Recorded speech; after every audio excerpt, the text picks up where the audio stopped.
Here, if we don't know how to calculate the simple interest, we cannot form the progression.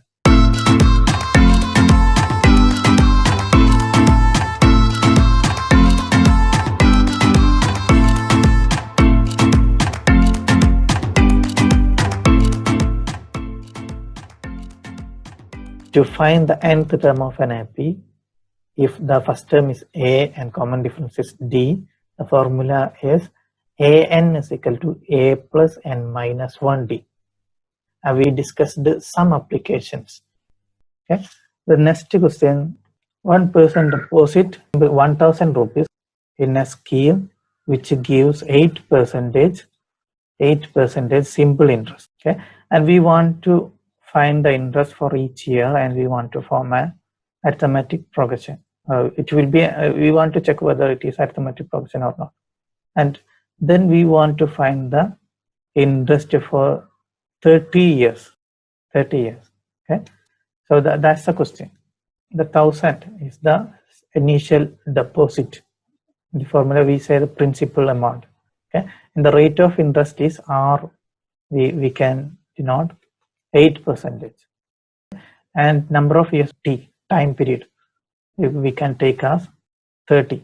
The 13th year interest we want to calculate.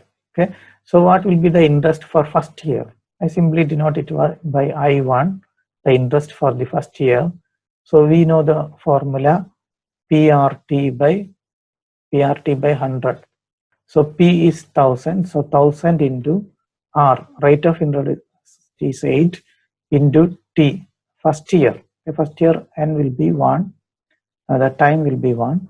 So divided by 100. So what will be the answer? So you can cut 2 zeros. So what will be the answer? Interest for the first year? 80. 80. The interest for the second year, we can denote by I2. So PRT by 100, I don't repeat it. 160. So 1000 into rate of interest 8, number of years is 2 divided by 100. So you can cancel 2 zeros. So 10 into 8 into 2. What will 160. be? 160. Okay. If you continue like this, you will get an arithmetic progression. So I1, the first year interest is 80. Then the second year's interest, that's 160. Then which will be the third year's interest? 240, etc. So our question is, does this forms an arithmetic progression or not? Yes, right? Here 80, 160, 240, etc. It follows the definition, right? Here the difference between any two consecutive terms will be 80. So it follows the definition and it is an arithmetic progression. And the next sub question is to find the interest for 30 years. For that, in this progression, what is A30? That is the 13th term. So this is very simple, right?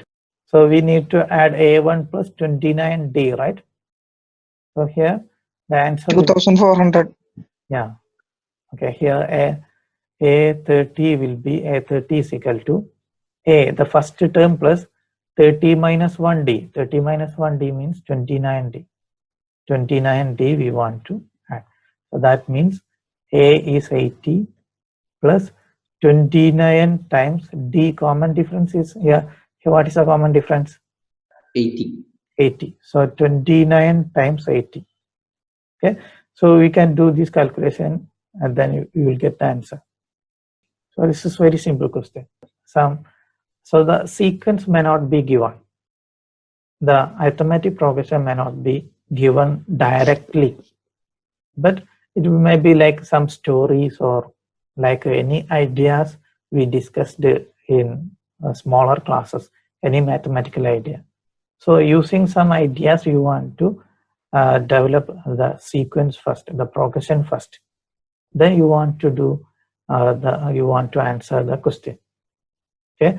In exercise number 19, 10, 20, in those examples, the sequence are not directly given. We want to read the situation or the story in the question, and we want to find out the progression first. Then we want to do the calculations. Okay. So here, if we don't know how to calculate the simple interest, we cannot form the progression. Okay. So all the mathematical ideas we discussed in earlier classes, should be no. So all the mathematical ideas we discussed in earlier classes should be no, should be no, should be no.